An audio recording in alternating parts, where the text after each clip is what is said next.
Hello everyone, welcome back to your channel. In this video, we dive into best PayPal plugin for Shopify and WooCommerce. So here's the breakdown. If you want smooth PayPal checkout on your online stores, this plugin makes setup easy and improve conversion rate, whether you are on Shopify or WooCommerce.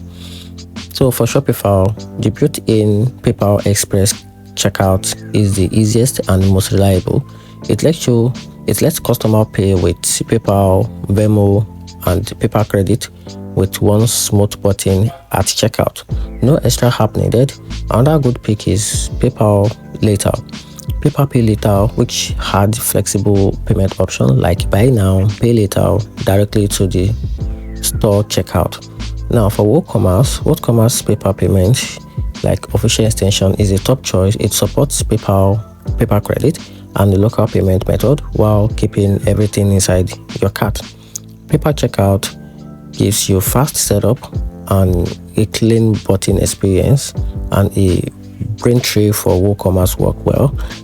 If you want PayPal plus card payment in one gateway with advanced front tools, you can use this plugin as your main checkout stage. So this plugin helps you offer trusted and familiar checkout option that customers recognize, which boosts confidence and sales. If this helped you, like the video, subscribe for more e-commerce tips, and comment which PayPal plugin you would like to use first. And that's it.